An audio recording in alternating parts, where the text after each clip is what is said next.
What's up, guys, and welcome to week 13 of the fantasy football / NFL season. My name's Joe. If you're not familiar with me, if you're coming from YouTube, if you're coming from Instagram, I appreciate you guys being here. We're going to go over every single matchup, what players you should start, what players you should avoid. If you guys have any comments, you can drop them down below, and I'll answer every single one of them as long as you subscribe. So, without further ado, let's see. I'm just pulling up my notes here. Let's see if we can jump straight into this. So, we're starting off with New Orleans Saints hosting the Dallas Cowboys. As for the Saints, Taysom Hill expected to make his first start this year. Jameis Winston, as we know, tore his ACL earlier in the year. Trevor Siemian hasn't exactly lived up to expectations, and Hill, kind of battling an injury, hasn't been able to get onto the field. So he's going to be making his first start at home against the Dallas Cowboys. Last year when Hill started, we know Kamara wasn't great. But Kamara was also playing through an injury. It seemed like this year... let's get a notification. But, about Deshaun Jackson. Not important. It seems like Kamara, when he's back from his injury, will be worth the start. Okay, I don't want to get scared off from last year. Kamara is definitely going to be worth the start. As for this game, though, Alvin Kamara is out, meaning Mark Ingram is going to get the start. And he practiced in full Monday, Tuesday, and Wednesday. He was dealing with a little inflammation in his knee rather than like an MCL sprain like Alvin Kamara is dealing with. So Mark Ingram, easy start this week against Dallas. He'll probably see close to 20 touches or 20 opportunities more so. And as far as everybody else in New Orleans, I like Taysom Hill as a streamer if needed. He's got the rushing upside. He practiced in full. And as a starting quarterback, he did okay last year. And I think he's going to surprise some people. So, I don't hate Taysom Hill here. But as far as wide receivers or tight ends, I'm not going to mess around with any of these guys until we see where Taysom Hill wants to go with the ball. Maybe he favors Marquez Callaway. Maybe he favors Traquan Smith. Maybe Juwan Johnson gets back into the mix. We know Adam Troutman's going to be out for a little bit, so it's kind of a messy situation, and I'm not going to buy into any of these players until we get some results. As for the Dallas side, Dak did bounce back a little bit last week. He still doesn't look great, and the Cowboys are still losing, but this game against New Orleans is a good one for them to get back on track. Speaking of back on track, Ezekiel Elliott has not looked great recently, but just as we thought the Cowboys were going to give him a little bit of a break, he practiced in full, and the team has said he will see a lot of work in this game. So, Zeke's a comfortable start. Tony Pollard remains a desperate flex option. We know he can make big plays, as he did last week. So, Pollard is definitely still in the flex area. CeeDee Lamb also practiced in full and is expected to play. He's still, on most platforms, he's still labeled as out. But he did practice in full, and it's presumed that he will play this week. So, CeeDee Lamb will be playing. Amari Cooper, who looked like he was not going to be playing in this game, had a turn of events, and it seems he's going to suit up. I don't know how close to 100% he's going to be, or what exactly his role is going to be. But, Amari Cooper, it's looking like he's actually going to play in this game. Maybe temper expectations just a little bit. He's probably going to see some matchup against Marshawn Lattimore, and he's not going to be at 100% as far as conditioning and stuff like that. So I'm going to lower my expectations for Amari Cooper, and I do like CeeDee Lamb a lot more with Cooper to take away that primary coverage. Michael Gallup would be up next, but I think Dalton Schultz has the better matchup than him, and I'm just not overly ecstatic about Michael Gallup this week. Schultz, low tight end one, boomer bust type deal. All right, so that's going to cover the Thursday game. Neither of these defenses I'm liking. 46-point total, that's not bad. So, let's jump into some of these other games here. There's some exciting 1 o'clock games. The game I'm really looking forward to as we're looking through all these is right here. Not only because I'm a Patriots fan, but just a football fan in general. Buffalo versus New England is going to be really, really good on Monday night. So, we'll look out for that one. Okay, so let's jump into these games here. We got Cincinnati Bengals hosting the Los Angeles Chargers. Joe Burrow, he's in a good spot. This team looks like they're starting to get back on track. As you can see, they're 3-point favorites. This is some of the top rookie quarterbacks. I don't know if this is the first time Burrow and Herbert are playing against each other, but I think it is. I'm not exactly sure. That would probably be more publicized if it was, but I don't hate Joe Burrow this week at all. As for the running backs, Joe Mixon. I mean, after the bye week in week 11, he had 30 carries for 123 yards and 2 touchdowns. And in week 12, last week, he had 28 carries for 165 yards and 2 touchdowns, as well as 4 catches. So he should continue to feast against a Chargers defense that's ranked 27th against running backs. Joe Mixon's going to finish out the year strong. He's looking like he's a league winner. Right now, the top 3 running backs are Jonathan Taylor, Austin Eckler, and Joe Mixon. Joe Mixon is the RB3 right now. He's killing it. That's my guy. I'm hoping he can keep it up.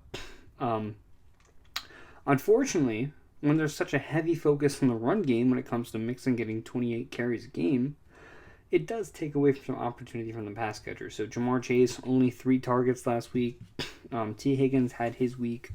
Again, I think Jamar Chase is going to be floating in that low wide receiver 1/high wide receiver 2 range.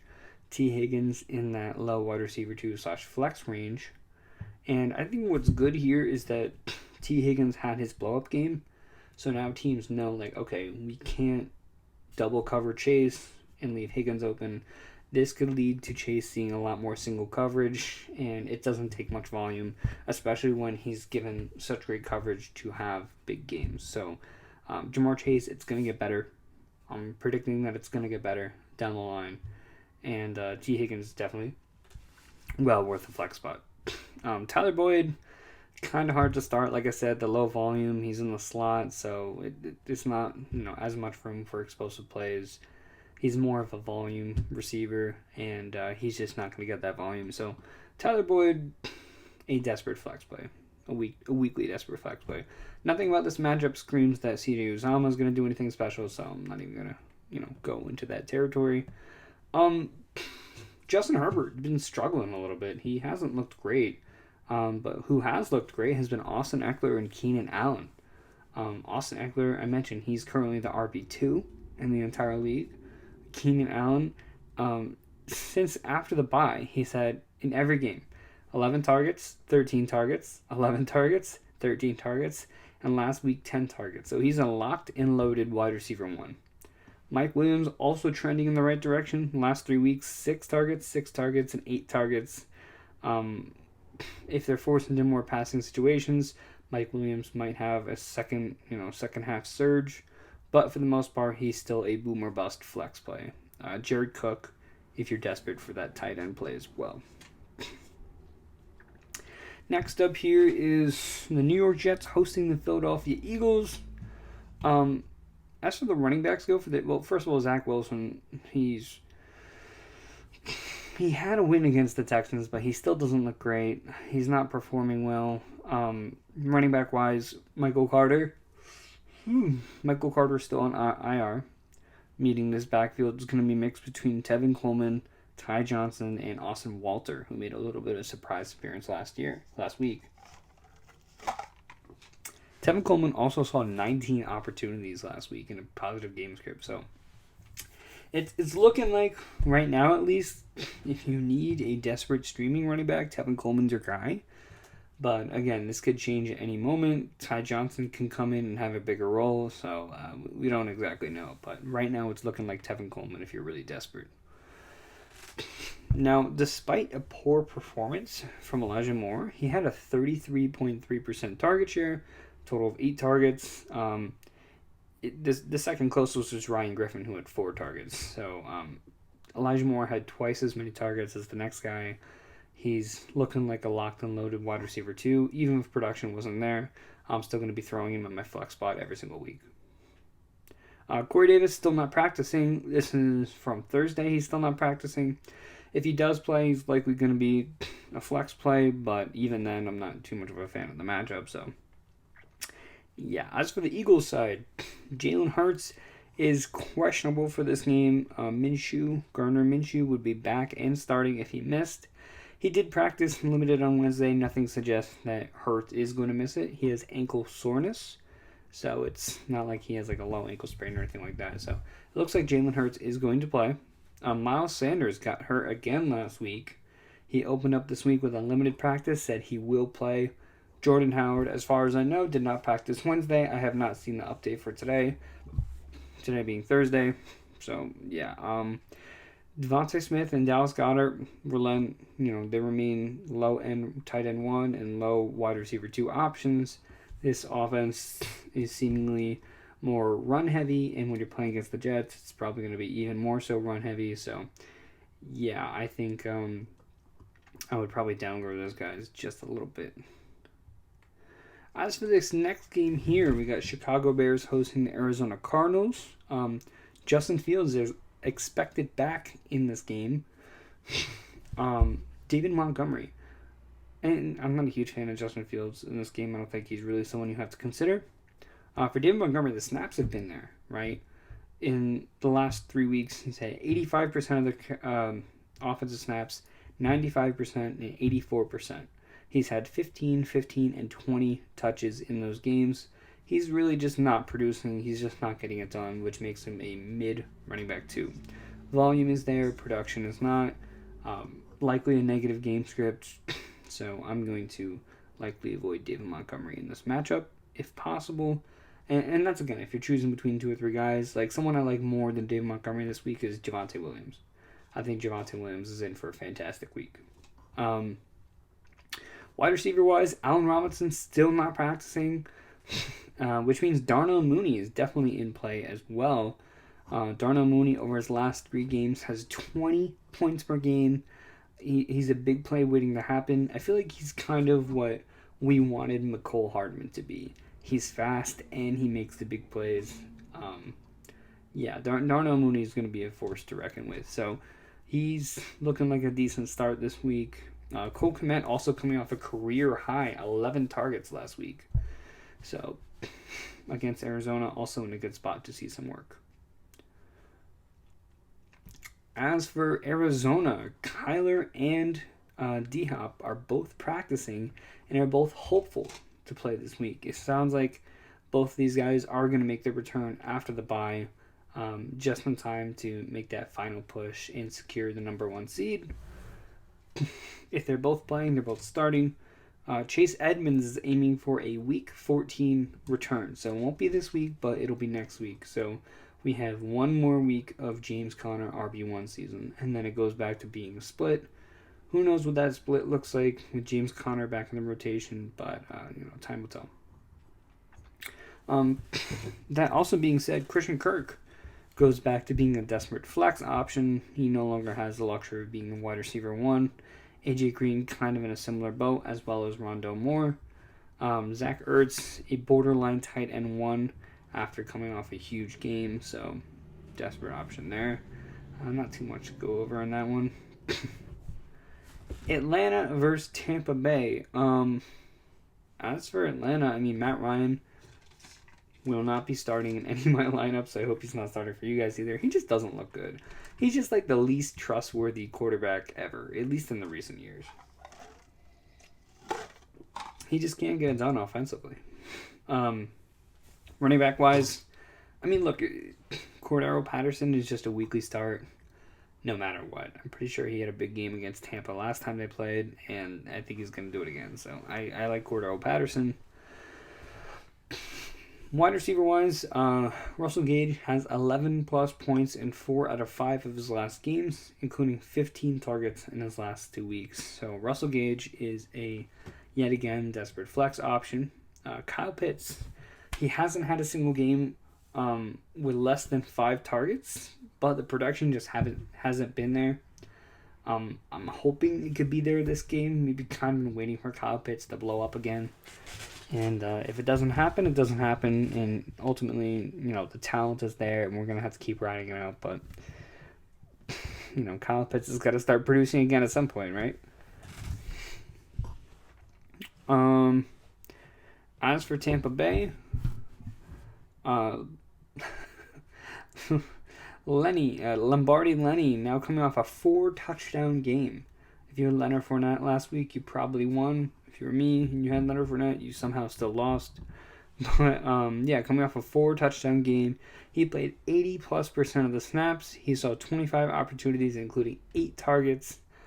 Big reason for that is Giovanni Bernard's usage has plummeted.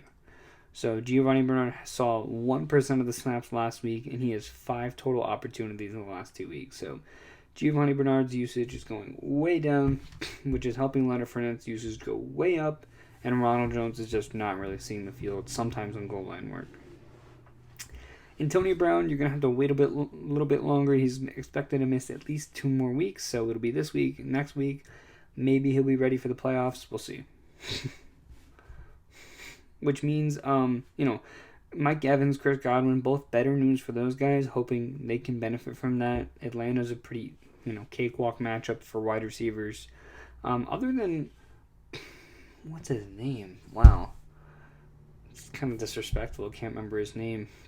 But the corner for Atlanta, wow, what's his name? Number 24. I can remember the number. I can remember that he's good. He's a rookie or second-year player. I don't know. He's playing very, very well. And he's been somewhat of a shutdown corner this year. He doesn't really shadow much, so it's going to be, he's going to be bouncing between Godwin and Evans. So I like Gronk. I mean, he's playing like a tight end 1 right now, guys, and you can't sit Gronk at this point. And I just need to check to make sure my audio is still working. Give me 1 second. Alright guys, sorry about that. Grab some water, make sure my equipment's working, and I also wanted to share something with you guys really quickly.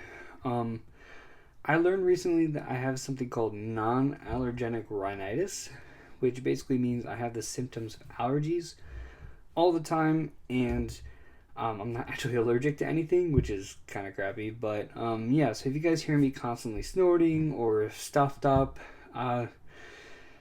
unfortunately, there's not really much I can do about that.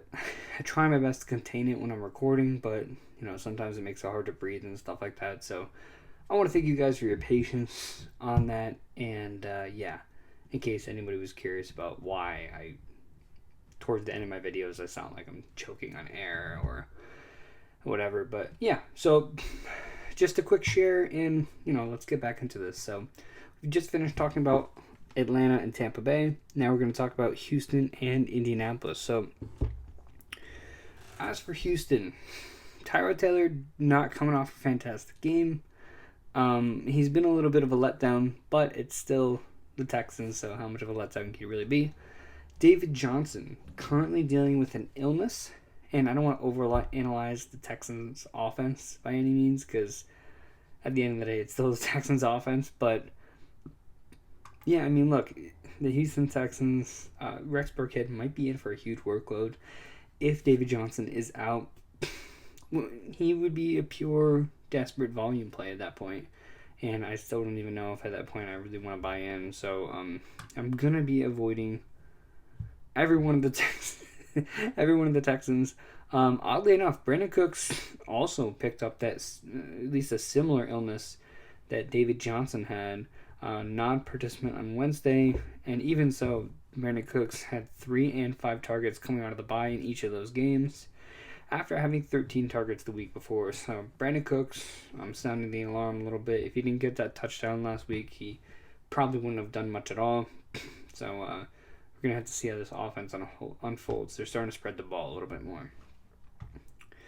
Matchup is good if he is healthy. As for the Indianapolis Colts, Wentz and Jonathan Taylor both have an opportunity to feast this week. Jonathan Taylor especially. Michael Pittman might have a little bit better of a game here, but with Jonathan Taylor as involved as he is, Pittman's volume really hasn't been the same. So I'm going to lower expectations for that. I do want to monitor Jack Doyle. His recent uptick in involvement. Over the last 3 games for Jack Doyle, he's averaging 5.7 targets. And in his first 9 games, he was averaging 2.4 targets per game. So Jack Doyle's starting to get more involved. If that continues, he might be worth the tight end pickup for those of you that are desperate. Next game here, we got the New York Giants going into Miami. As for the Miami Dolphins, I do like this matchup for Tua. I think the Giants defense is sneaky good in terms of forcing turnovers with guys in their secondary like Xavier McKinney, Logan Ryan, who's expected to return, Leonard Williams on that line. So, yeah, the secondary is sneaky, but I think Tua is still going to get the job done here. Talking about getting the job done, Myles Gaskin finally broke the curse, guys. He's still leading this backfield and ultimately will continue to deliver low running back 2 numbers. His floor is basically non-existent, right? But he's got a good matchup against the Giants, 4-point favorites, and we're back to being an odd week. So maybe Gaskin can continue his success. As for the wide receivers, Jalen Waddle is locked in as a weekly wide receiver 2, whether Parker or Fuller come back or not. So it looks like Parker is going to be back this week. It looks like Fuller can come back in the coming weeks.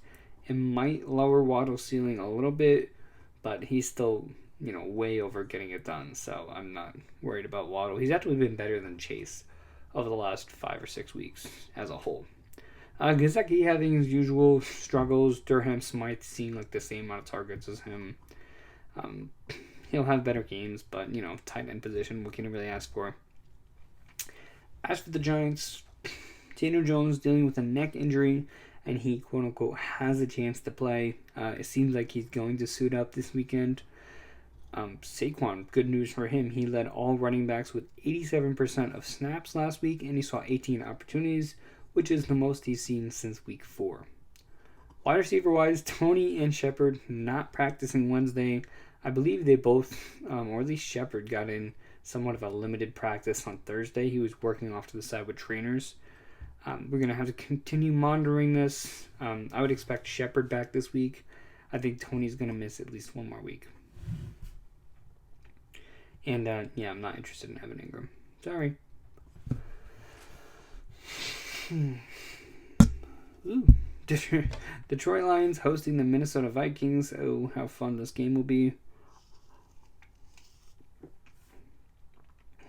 For Detroit, there's a real chance Swift could miss multiple weeks. He's already doubtful for this week, and they said it's a long shot for him to play next week. So it looks like we may not see Swift back until week 15. Which means Jamal Williams, it is his time. He is the next man up. He should see the lion's share of this load. Don't count out backups Jamar Jefferson and Godwin Igwebuike.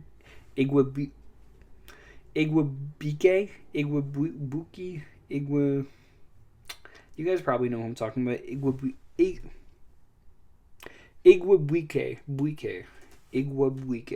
I think that's correct. Igwebuike. Godwin Igwebuike. Keep an eye on that. Keep an eye on that guy. Keep an eye on that guy and Jamar Jefferson. Both those guys have made plays, and both those guys, could step into a larger role and potentially share the work with Jamal Williams. So, definitely worth keeping an eye on. Wide receiver-wise, Josh Reynolds led the team in targets, and he could be a factor if the play calling wasn't so atrocious. I mean, they took no shots downfield other than the first drive, and when they did, they scored. Wow, look at that. The rest of the game, they played it really conservative, running, screens, throwing the ball out of the backfield. Just nothing, they didn't take any risk. And for a team that hasn't won a game yet, that's pretty bad play calling, because I think now is the time, if any, to take a risk. I mean, at this point, when you really have to lose, you're not fighting for a playoff spot. If you get into a lead, sure, be conservative. But when you're playing from behind, the play calling just makes no sense for me. Also, TJ Hawkinson, not getting him as involved. He's your best offensive weapon. So, I don't know. This offense is just... Anthony Lynn's got to get fired or something. As for Minnesota, Dalvin Cook expected to miss multiple weeks. Alexander Mattison stepping in. He's got a golden matchup ahead of him. He's going to be a running back 1 for the time being. Adam Thielen, Justin Jefferson are going to continue doing their thing. So we got a couple more games here. We got the Los Angeles Rams hosting the Jacksonville Jaguars. Is this the first time Jalen Ramsey has played against the Jaguars? Because it's every 4 years. 2017. Was he traded before 2017? I don't know. Either way, cool revenge game factor here. As for the Rams, quarterback-wise, great matchup for Matt Stafford. Running back-wise, good matchup if Darrell Henderson is going to be on the field. He did not practice Wednesday, and if he does miss this week, Sony Michel is going to be a huge pickup. So keep an eye on Sony Michel. He's an immediate mid to high running back too. Okay. Wide receiver wise, the targets were very well distributed last week. Cooper Kupp and Odell Beckham Jr. both had 10 targets. Van Jefferson had 9 targets. I'm not completely sold on Jefferson. He's had big games in the past. Odell Beckham also now dealing with a hip injury. He was limited Wednesday, so it looks like Odell Beckham's going to play. OBJ ran 40 routes compared to the 11 he ran the week before with the Rams. He's lining up on the outside 90% of the time. Cooper Kupp's owning that slot, and Jefferson's owning the other side of that field. So all three of these guys are, Cooper Kupp, obviously you're starting. Odell Beckham, I think he's definitely worth a low wide receiver 2 / flex play, and then Ben Jefferson kind of in that flex play conversation as well. Higbee, complete boomer bust each week. James Robinson, a situation to monitor. He was downgraded to a DNP, which is a did not participate in practice on Thursday. That is putting his status for this week's game in doubt. If he does miss, it's not a pretty matchup at all for Carlos Hyde. If anything, it may just mean this offense just sucks altogether. Because they lost Dan Arnold, they lost Jamal Agnew, who were like their 2 best weapons for whatever reason. I don't want to say it's going to be Laviska Shenault week, but with no James Robinson, Marvin Jones seeing some of Jalen Ramsey on the outside, Laviska playing the optimal position in the slot, like him leading the team in targets, it should be a Laviska week. I know it's not going to be, but it should be. It really should be. It really should be. Someone tell Urban Meyer. It also could be, probably more likely, a James O'Shaughnessy week. They've been they've been trying to get the tight ends involved all year. Dan Arnold came in and was immediately popular. James O'Shaughnessy, when he started the season, he was getting a ton of targets as well. Now that he's returned, I wouldn't be surprised if he had a decent game as well. But very frustrating this Jaguars team is. Washington versus Las Vegas. As for Washington, Heineke is looking better and better as the season goes. This is probably going to be a closer game than most think. What about Antonio freaking Gibson, dude? Since the bye, he's at 24, 19, and 29 carries in each of the 3 games. He also saw a career-high 7 targets last game. And if this continues, he's going to be the running back 1 that we drafted. So great matchup against Las Vegas. J.D. McKissick banged up. He's got favorable matches down the stretch, so Antonio Gibson might be a running back 1 for the rest of the season. I'm labeling him as a borderline must-start and low-end running back 1 this week especially. Wide receiver Terry McLaurin, complete hit or miss. This offense is, the target distribution is all over the place. Terry is still leading the team in targets, but other guys like Logan Thomas, who got a 17.1% target share, aren't too far behind. So I also do like Logan Thomas this week as well. As for the Vegas side, Derek Carr, great streamer this week. Josh Jacobs, he's still getting a good workload. He's going to be a solid running back 2. Hunter Renfrow should be a solid wide receiver 2. He's got a 23.1% target share. Tight end wise, Darren Waller, he is doubtful for this week. He's likely not going to play this week. He had 5 targets. Talk about Waller, 5 targets and 24% of the snaps. Foster Moreau came in, and he also had 5 targets and 89% of the snaps. Last time Waller missed a game, Foster Moreau played 100% of the snaps and had 6 catches on 6 targets for 60 yards and a 6-point score, all the 6s. He finished with 18 fantasy points that week. For what it's worth, they also still had Henry Ruggs at that point. So, I think Foster Moreau is going to jump in and immediately assume that Darren Waller role, and he'll be a fantastic start this week. Pittsburgh versus Baltimore. We got 4 more games here. As for Pittsburgh, you guys know the deal. Do not start Big Ben unless you like losing. Najee Harris, he dropped off a little bit last week. He still had 13 opportunities. Should be in for better days here against Baltimore. As for the wide receivers, Deontay Johnson, a weekly wide receiver 1. Chase Claypool in that flex consideration each week.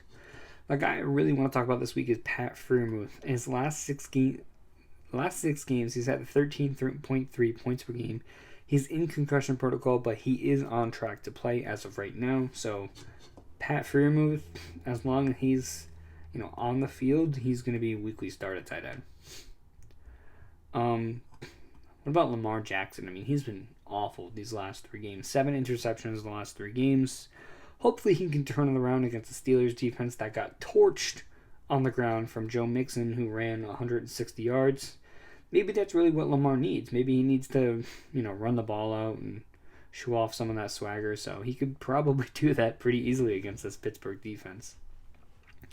Devonta Freeman, another guy who can do that against this Pittsburgh defense. He saw 22 and 17 opportunities in each of the last 2 weeks. As I mentioned, this defense just got shredded by Mixon. Marquise Brown continues to be weekly wide receiver 2. And, Rashad Bateman, more of a desperate flex. He's kind of fallen off a little bit from his increased production each week. He's still a fantastic wide receiver, but he's just got to get the ball more. Mark Andrews, you guys know the deal. Of course, you're starting him. San Francisco and Seattle. Don't be surprised if Elijah Mitchell is the running back 1 this week. He looked great last week. He's seen a ton of targets. He's seen a ton of carries. He's going to continue doing so. Brandon Ayuk, a high wide receiver 2. He should be started everywhere, especially with Deebo Samuel missing time. Jawan Jennings, he is looking like the wide receiver 2 in San Francisco, but I do want to see more of him before I put him in my lineups, or even pick him up for that matter. George Kittle, this could help him get him back on track with Deebo Samuel missing time, so I do like George Kittle back in this lineup. Russ looked awful. He has just not looked great. I'm hoping it's just his injury. One thing I noticed when I was watching the game is that they have no short game, right? Like, it seems like their game plan is just throw the ball deep a ton of times and just hope it works out in their favor. And sometimes it did to guys like Lockett, but how are they not utilizing DK Metcalf more? They're not utilizing Tyler Lockett in the slot. And with no running game, that obviously doesn't help the short game either. So there's a lot that Seattle has to figure out, and I think it has to start with establishing just like a short passing game, or getting the run game going. And they signed Adrian Peterson, which I guess is their solution to that. But man, I don't know. I like the way they've been using Gerald Everett lately. Gerald Everett, actually, in the last couple weeks, he's had a 29% target share and a 15.4% target share. So he's starting to get more involved as the weeks go on. He's seeming like a weekly option. But, so, excuse you, Siri. I did not talk to you. Don't pop up again. I was scared because I said it again. I thought she was coming to me. But yeah, so Seattle, I mean, look, Lockett and DK are probably still starting for you. It's not a bad matchup. But I'm just hoping they can get something going here. Next matchup here, we got Kansas City Chiefs hosting the Denver Broncos. Don't be surprised if Denver upsets here. I don't think Kansas City is all that right now. Don't be surprised if Denver upsets. Just want to get that out of my system. As for, the Chiefs, there's, never really much to talk about the Chiefs. Of course, they're starting Tyreek Hill. Of course, they're starting Patrick Mahomes. Of course, they're starting Travis Kelce. So, really, the only thing to talk about is Clyde Edwards-Helaire. He had a strong return, and with the extra time to get healthy, he should be considered a low running back, too. My start of the week is going to be Jamante Williams. Melvin Gordon is banged up. He's currently 50-50 to play. If he does play, he's not going to be 100%. Even if he doesn't, I think Javonte Williams is really the key to beating the Kansas City Chiefs here. You don't want to force Teddy B into throwing the ball.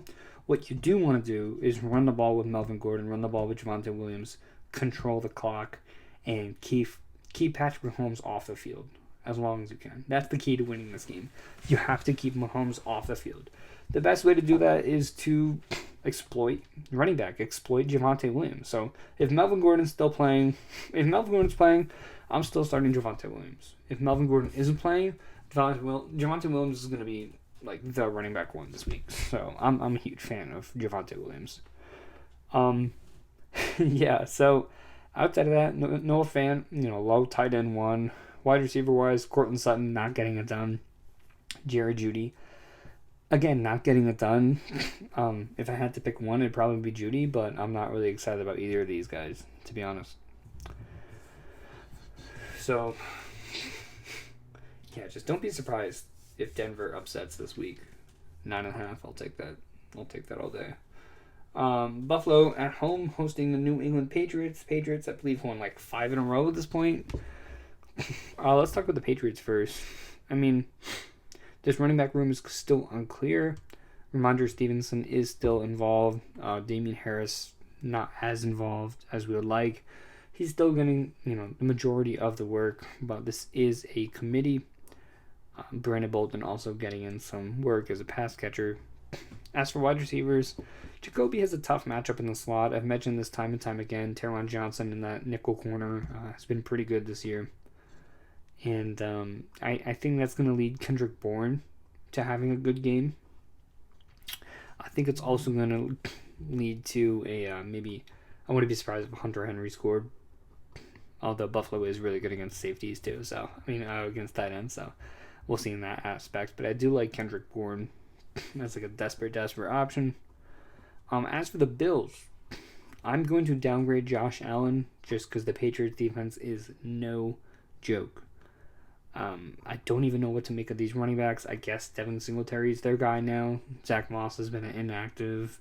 Matt Breida got some involvement. I'm just staying away from this backfield. The Patriots did get gashed by Tennessee running backs last week. Dontrell Hilliard, Dante Foreman were able to do a lot on the ground against the Patriots last week. So, the Bills should take something away from that. Wide receiver-wise, Diggs, I'm going to downgrade him.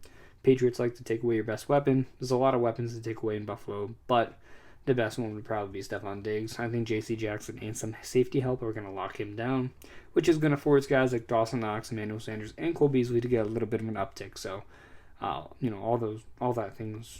those considered, I would, like those guys a little bit more this week. But again, appreciate your guys' patience. Thank you so much for the support.